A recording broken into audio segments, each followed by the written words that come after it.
Welcome to the Inspired Action Podcast. This is where we have motivational, inspiring conversations and interviews that we hope you'll enjoy listening to. Join us and other inspired actioneers on this alchemical, transformational journey. Welcome back to the Inspired Action Podcast. My name is Jay, and I'm here with Lita Herman, my co-host as always. Hello, everyone. Wow, we got so much to talk about today. This is Pod 84. Thank you for joining us, and we're going to talk today about how to ride the wind horse and how to outsmart your own mind. Yes, so it's about being vigilant with your own mind so you can clean up your own vibration. And use your anxiety For good. For good as a tool of weapon of goodness. Yes, anxiety is such a buzzword right now. Everyone's talking about their anxiety. We have so much collective anxiety. We have an individual anxiety. And, it's this idea that we can take action to control our own minds and use this sort of vigilance that anxiety requires to stop the negative self-talk. Yeah, so what if we use the feeling of anxiety and turn that into something that's more like a warning or a feeling that we can then clean that up? How about that's what you just said? I'm just like, yeah, basically, right? it's like we have these laws that our mind operates under. So like the laws of attraction. Yeah, right? like the laws secret. of attraction. Yeah, like The Secret. So, some of us have these really negative laws, like nothing good ever comes to me, the one like the other shoe is always going to drop, or how many shoes do you actually need for that concept? Evidently, a lot of shoes, right? Like Melda an octopus, Marco's kind right? of shoes. Yeah, I'm sure she was a positive person. No, Oh, yeah. I don't think so. Well, I don't know. She liked her shoes, but she was always waiting for the other one to drop. So Yes, she was needed just a lot. she was waiting for a lot of shoes to Yes, drop. yes. Anyway, or maybe that thing, that law of your mind is that you're just unlovable Or unlucky, or Unlucky. There's just so many that you hear them all, right? Right. And so today is about how do we turn these thoughts around? Yes. In the last podcast, before we do that, let's turn this around. In the last podcast, we talked about the Wu Wei and how to walk the Wu Wei, walk the way of the Wu Wei, and how much to trust yourself. That trust with that capital T is the essential, ingredient to living the Wu Wei life. Yes, and we talked about how in order to be a sage, or what we like to call a wizard in your own life, this trust needs to be cultivated. But positive thinking, as much as it's been a huge mainstay for spiritual circles around the world, it's that just think positive idea. And, frankly, it's almost impossible for many people to just think positive. But it is hard. And so the mind is as fast as the wind. And in fact, the Tibetans often called uncontrolled thinking the wind horse, because they thought of it as like this wind horse would run around without reins while you, the rider, was just being thrown around and you had no control over your horse whatsoever. And so actually, that's really true for most of us. And I think that is technically the definition of anxiety. And so we're the rider, but we have no reins on a mind, which is this horse that's as fast as the wind. So that's why we said today we're going to talk a little bit about riding the wind horse, how to outsmart your mind, not outsource your mind. Yeah, definitely. Let's not outsource your That's coming mind. soon, I think. But today we're going to try to outsmart That's it. a new VR feature. Yes. Outsource your mind. So we're going to talk about riding the wind horse. So I think that's really fantastic, and I love to talk about it. And I think that, we have to just kind of get a few more things out of the way, Lita, before we jump onto the wind horse here. I'm going to just tie my little horse up here while we do that. Okay. But before we do that, I just want to say we have a few things here. A little bit more about today is that, we talked about trust with a capital T, and it takes a while to build trust with a capital T if you don't already have it. And the first step is you have to be nicer to yourself internally. Yes. So we might be nice as pie to everyone around us, but we can be incredibly mean to ourselves internally. That negative self-talk. And we're going Yes. to talk about the vigilant mind, how you can change it. You have to actually change the language that you use to speak to yourself. Exactly. Because we do a lot of really bad self-sabotage. Self-talk. Really. And that's what the wind horse conversation is going to be about today. All right, so before we get a little out of control, let's get back into control and talk about the Inspired Action Podcast. How do you get more of what you're getting today? So we have some great opportunities and just experiences coming up and ways for you to experience more if you're into this kind of stuff like we are. So we have a place called the Alchemy Learning Center, and we do a lot of cool things, and you can connect with people and you can ask questions and learn meditations and talk more about the 5 elements, the 9 palaces, and of course, alchemy. So we do a lot of that. So just check out the alchemylearningcenter.com. Yes, we have an Understanding the 5 Elements class. We have Understanding the 9 Palaces. We have an Intro to Alchemy class for practitioners. We have an apprenticeship program that'll be beginning in September, as well as a self-cultivation apprenticeship program as well that we call the Master Alchemy Quest. So all of that is coming up in the fall. Just have more. So alchemylearningcenter.com. I think I'm going to do that from now on. .com. Okay, that's our jingle. That's right. All right, so let's get the horses back and deep breath here. We're gonna release any anxiety and any stress, and we're just gonna start to go through this. All right, so Lita, how do we learn to ride the wind horse? Well, first of all, let's talk about those unspoken laws that live inside our minds.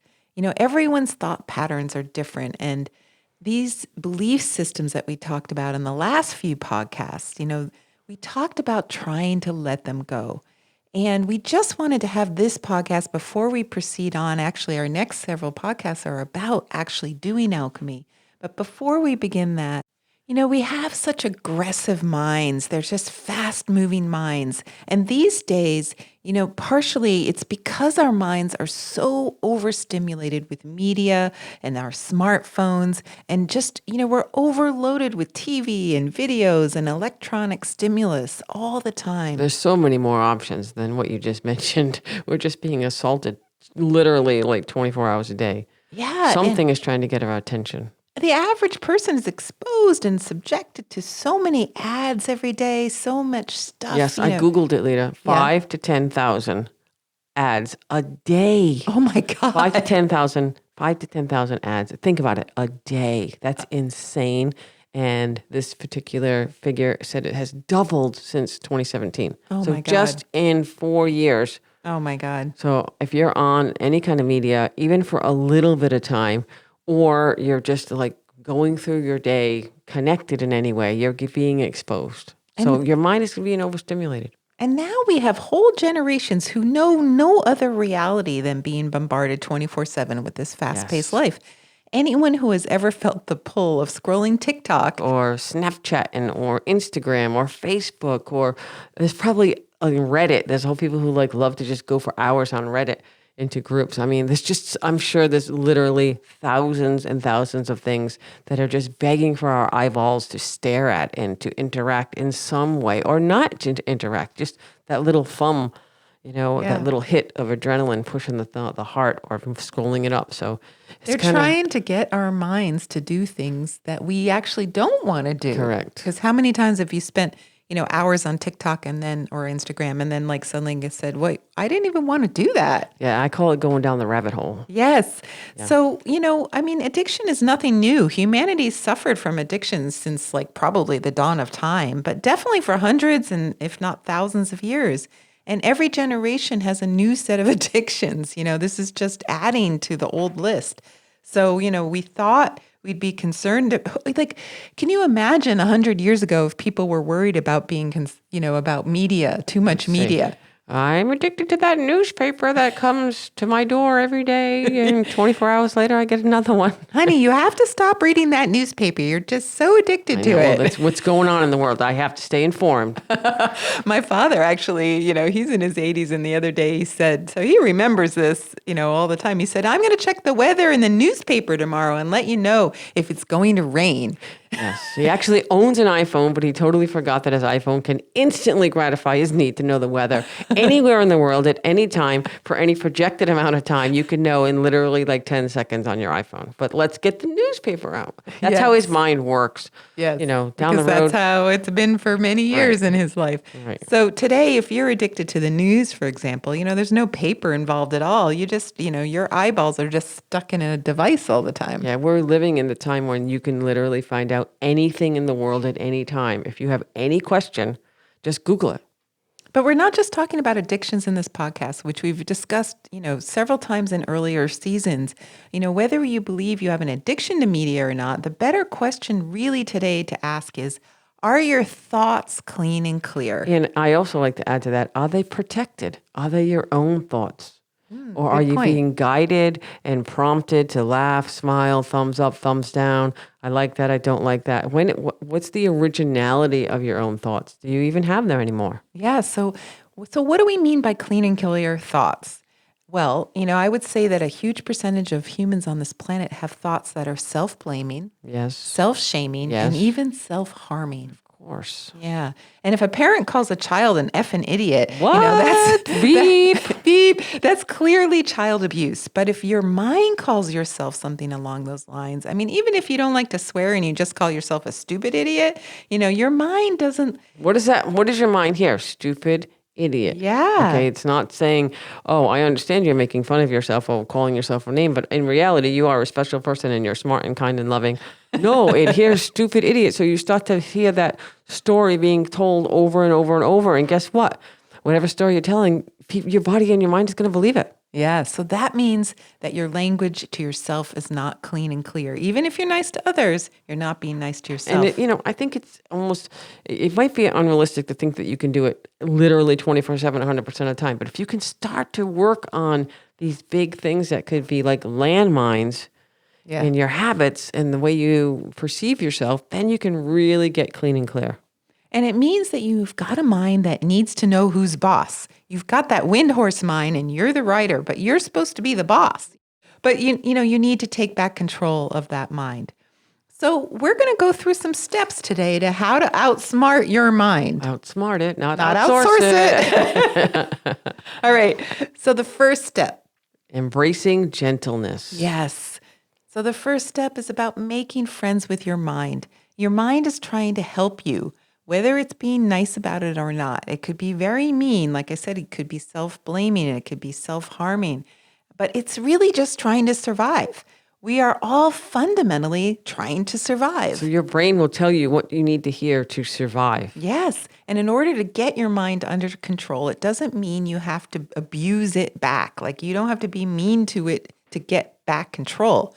You actually have to respect it. You have to love it. It doesn't help to abuse the abuser. No, you got to do a little RESPCT. Find out what you think about me. do. Yes, exactly. Got to respect your mind. You have to respect it. So it's not about payback. It's about making friends with your mind and all its idiosyncrasies. For your homework, what we thought is the first step is to gently and lovingly watch how your mind works. Let's give everyone's mind a big hug. Aww. A big, warm, fuzzy hug. Hug that brain. There you go. So watch it go through its negative thought processes without any judgment. Just observe it. What are the thought processes that are happening to you? Yeah, we thought of so many examples. We were laughing so hard. We're going to just give you a couple right now. Like, what do you say if you can't find your keys? Yes. Like, boy, that could unleash the negativity. The demons in your Right? mind. If you're in a hurry or you're late and you can't find your purse or your keys or what you're looking for, what do you say to yourself? What's Yeah.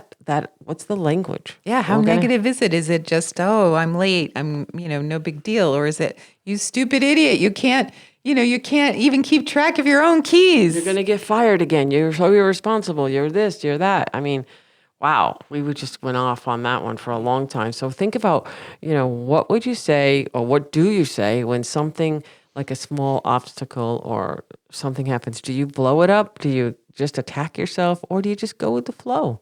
And once you identify this, remember that, again, this is always based on survival. If you're late because you lost your keys, perhaps you think you're going to be fired, and which means then you will not have an income, which might mean that you lose your housing, which might mean you have to go live in the forest and, eat grubs. And Wow, that's a big jump for anyone living in the city. I know. But the idea is your mind still lives in sort of these archaic belief systems, So these survival systems. Right. But and you might not really think those things, but unconsciously, that's what living in the survival mode is like. So even just something as simple as losing your keys before you go to work could lead you down that. Right. You get your heart rate goes up, the adrenaline, all the things stop pumping, you start breathing heavy, you're getting, exasperated with yourself. And then all of a sudden you find the keys. No, before that, all of a sudden you're naked and afraid. I just learned about this show. Oh my gosh. That's another podcast. That's another podcast. All right. So I have nothing for that. So if you're naked and afraid and you can't find your keys, first put your clothes on. Okay, then get ready for work. Okay. And I'm pretty certain your keys will appear. But if you are naked and afraid and can't find your keys, I don't have anything for that. I have nothing for that. Okay. Just watch and observe. Naked and afraid and keyless. You probably will be jobless really soon too. I don't know. That's a judgment. I'm not judging naked and afraid. All right. I don't think they get paid for that show, by the way. Wow. That's incredible. So naked and afraid. That's a lot to go through. Poor. And poor, yes. All right. No, I'm not judging. I know people love that show. Do not send me naked and afraid anything, actually. No pictures, no emails. I don't want anything. All right. So that's the first step. Yes. Is observing. So think about what do you tell yourself? What is the road that you go down in your mind if something happens that's not quite exactly how you want it to be? Like say you get a flat tire on the way to work, or, just all kinds. You forget about a meeting. There's just so many things. We had such a long list. Or you have a fight with someone, a coworker, or your partner, or something like that. That can lead you into some really serious negative talk as well. And then all of a sudden you find those keys, and guess what? What happens? You're like, oh, that's great. I found the keys. I'm going to go now.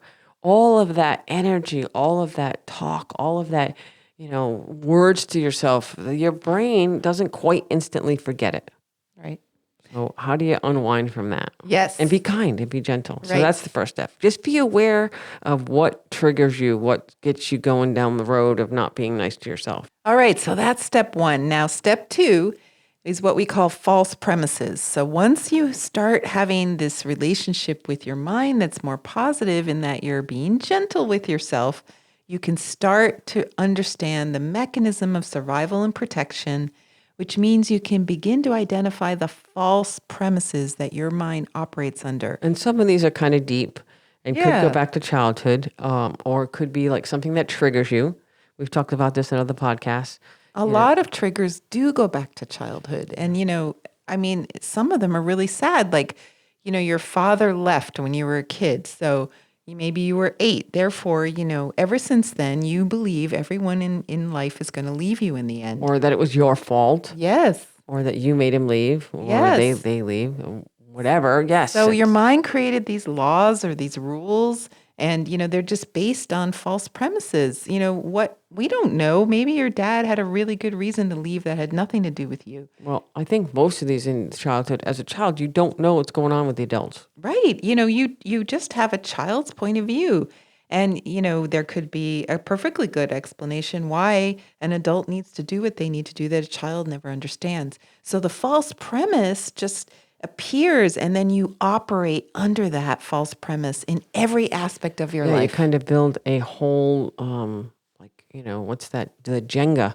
One level on another level on another level. And then you build the whole life on this. And, at some point, someone's going to pull out that middle piece. Yes. And it's all going to tumble down because it was built on something that may or may not be actually the reality of the truth. But in your mind, it's the truth. Yeah, it could be as simple as, you got punished when you were a kid and, you didn't know that the thing you were doing was bad.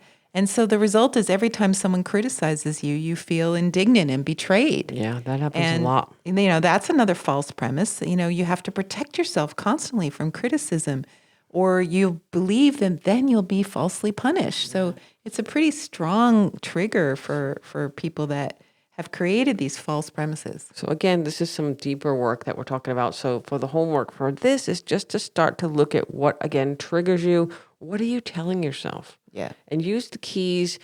You're about to go to work at a big meeting or a big day and you can't find, well, how would you talk to yourself? Did someone tell you at once you'll never be anything, or you're always late because you're irresponsible, or where did this come from? And, just kind of observe it.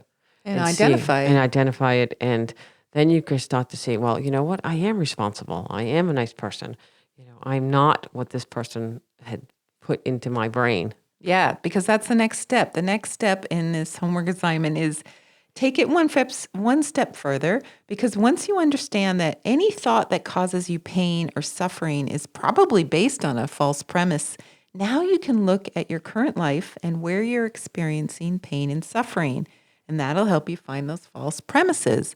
So we're Can root trying them to. out like a truffle pig. Yes, yes, Truffle pig, truffle pig. yes. So you can make a list of these false premises that you find. Right. And there'll be just a way for you to start to get a deeper understanding of yourself and how Yes. you're moving through the world. And then we can, as you move through on alchemy, those things will go away. You'll rewrite those stories in a positive, affirming way. And then some self-cultivation will help you cultivate the beautiful things in the world. Yes. So when you find a false premise, you can begin to ask yourself, what is the opposite of this false premise? Because, usually that's the way out of it. And you can make it really simple. If all you knew was, Mommy or daddy didn't Yeah. love me. daddy enough to didn't love stay, me enough to stay. Yeah. Or mommy. Or mommy. But there's always other reasons why that happened. So, knowing that it's a false premise and that you just jump to the conclusion that you're unlovable. So that's the phrase in your head that you're unlovable. So what's the opposite of that? It's you're lovable. I am lovable. So it's very simple. It's not complicated. People may come and go in your life, but you're the one who keeps saying it's because you're unlovable, and it has nothing to do with that. So you're still lovable. Yes, even if someone else does what they have to do, it's not a reflection on you, maybe, or maybe not, but let's just go for today as you are lovable and you are kind and generous and wonderful and open-hearted Yeah. and can have relationships with people and you Yes. can be happy. So I know some of this homework doesn't sound like it's, the happy homework of the summer, but it's the groundwork. It's the baby steps. It's these things that have tripped you up in the past. And now you can be like, oh, that's what it is. Right. I'm self-sabotaging. Maybe. So if we want to tame this wind horse in your mind, you take one of these phrases like I am lovable or I am safe or there's many different There's ones a that million you can, different ones. Everyone has their own. and you turn it into a mantra, something you're going to repeat over and over in your mind. You need to speak directly to your unconscious mind. So in order to reach your unconscious mind, you have to repeat this mantra over and over and over until you begin to feel the vibration of it changing you. It just stops you being charged and triggered by these stories. Stops that negative charge. Yes. Yeah. And so, like I always use the I am safe. And I know, Jay, you've used that too. I have too. It's one of my favorites. That mantra is amazing. So there's no limit to how often you might want to repeat it. For me, I used to repeat it like every day, many times a day for many years.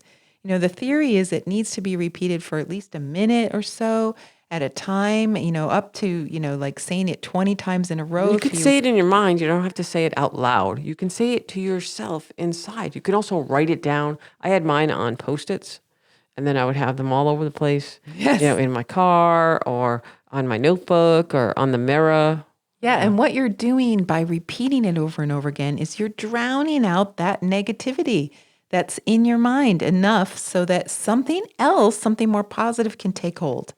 And you feel that shift to a more positive state. And you start to believe it. Yeah. Okay, I am really lovable. do. I am smart. I am nice. I am whatever it is that you Yeah. feel that is lacking or negative. You Yep. can start to turn it into a positive, and it happens. Yes. And so we know that our lower brain is in charge of keeping us safe. And that safety, that survival mechanism, it's supporting the resistance to change. Change is all about the unknown. The status quo is safer, according to this part of our brain. It's the devil we know, not the devil we don't know. And we don't want something we don't know because we won't know how to behave. So that's why we have all these negative patterns based on these false premises, these patterns of reactivity, these triggers. So in order to change those patterns, we have to talk to that lower brain self. And mantras are the best way to get through to it. Only if we commit to working on it for a long time, though. Sure, some people can do it through journaling, meditation. Like I said, I use Post-its. Abraham says you repeat it.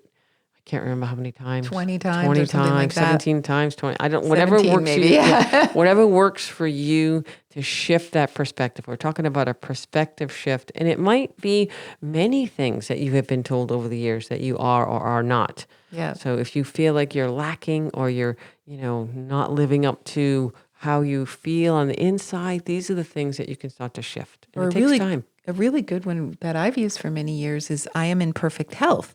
Because when I started this path, I didn't feel healthy. I felt sick. And so it was a big, big trigger for me. If the littlest thing happened, I would be like, oh no, I'm not well. So I really practiced the mantra, I'm in perfect health for many, many years. And now I truly believe it. Yeah. So if you've had a lifelong pattern of bad health or challenges, I often give this to people I'm working with who have Lyme disease or, any of these immune things. If you can start to shift it and start to believe and then still do your other work, it really is a powerful tool. It's just another tool in your toolbox. Right. It's that, I guess it's really very close to the secret, Yeah. Yeah. law of attraction. Definitely. But I like to say that, all this anxiety you've been experiencing, perhaps, that is vigilance in and of itself. Your Yes. mind is vigilantly watching for bad things. Let's turn that around and have you be vigilant with your own mind in a positive direction to change these negative belief systems. Yeah. And, you might just be like, oh, that sounds easy. She's just saying that. No, it is that easy, but it takes time and practice. Yeah. And even if you think, Lita and Jay, my trauma is just too great, there's no way I can change. Well, that's actually not true because we work with people all the time and we actually do a treatment for that. It's called the 13 Ghost Points of Chinese medicine. And we've talked about this before in the podcast, so you can go look that up. But the ghost points, they can be a faster route to rooting out some of these negative patterns that are like lodged in the body cellularly. And barring that, though, we don't, we may not feel free. We may not feel like we can change, but you can. We've seen so many people in our clinic, change radically. Miracle after miracle occurs, to break these negative patterns that have resulted from trauma. And years of trauma and years of a life built on the trauma. Yes. And so, it's really about getting you out of stuck places. And it's just easier in some cases to use the 13 ghost points. But this podcast is about doing this yourself, learning to tame that wind horse, learning that you can, evolve past this negative mind talk. And so theoretically, you really can do this yourself. Yeah, you just have to, if you learn the language when you were younger or through trauma, you can unlearn it and rewrite it and create the language that you actually want to hear. Yeah, it's like that anxious mind is always on guard, always watching for danger. Turn it around so that watchfulness can be used to create a more positive state of mind. I often tell people, when I'm working with them, to fall in love with themselves. This is one of the ways to fall in love with yourself. Yes. So if you think that you're overweight because you can't exercise because you hurt your hip and your health is bad because you fell or you always fall or you never, your whole life, you have to undo these patterns. You might choose the mantra, I am beautiful. Right? I am beautiful. I am in perfect health. There's just so many. Yeah. I am responsible. Yep. I mean, I used I am safe literally for years. And even today, there are many cases where I know that there's like a trigger for me. I mean, just even driving down the road when there's a police officer on the side of the road, I start saying, I am safe and undisturbed. No one wants to get a ticket, right? And I added the word undisturbed. I am safe and undisturbed because that's what makes me feel like I'm not going to get a ticket. So even today when I feel safe all the time, every day, I still repeat it intense times. Sure. And okay, so my driving one is I am safe and under the radar. There you go. Right? That's what I say a lot. That's such a wood phrase. Right? That's perfect, Jay. I'm under the radar and I'm safe. I like the undisturbed and and you can always do the Jedi. I am not the car you're looking for. There you go. I am not the one you're looking for.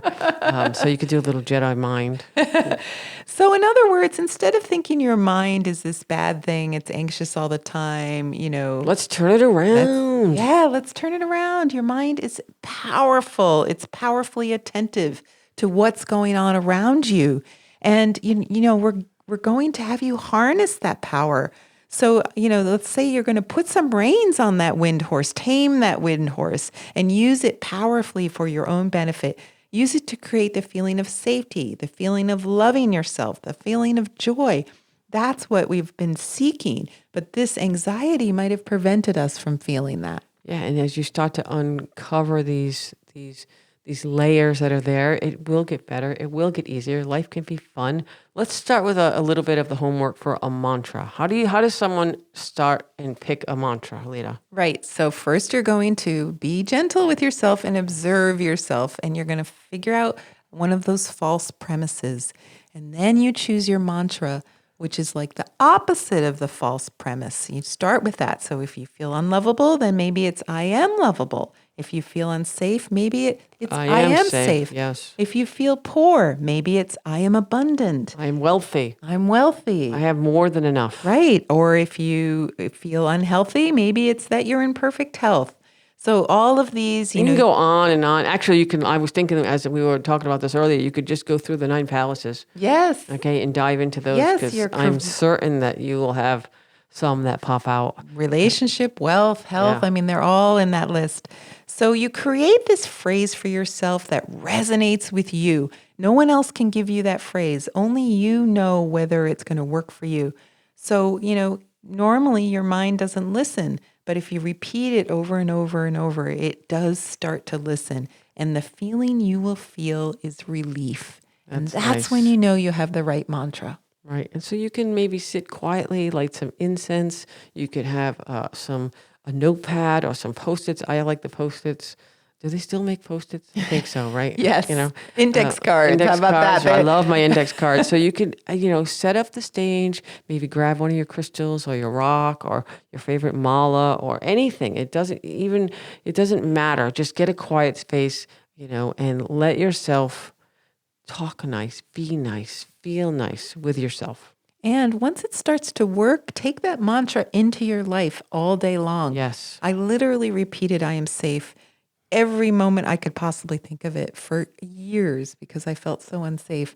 I just had a lot of anxiety when I was younger.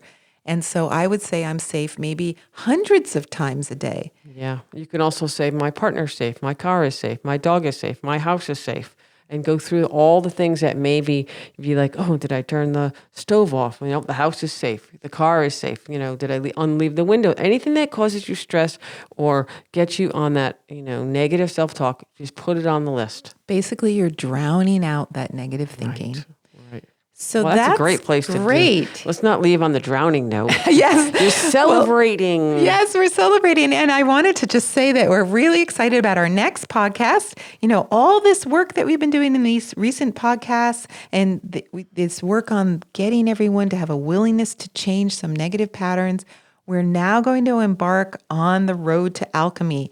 So our next podcast episode. I just want to say, so the reason why we're doing this in this order is because oftentimes people ask Lita and I, how do I do alchemy? How do I do alchemy? They just want to jump right to the sexy alchemy there and start doing these amazing things. But these are the things that you have to work out. These are the steps. These are the baby steps. Self-cultivation, meditation, doing the thing, journaling, getting the thoughts, turning the language to positive, getting control of your own thoughts and your own ideas.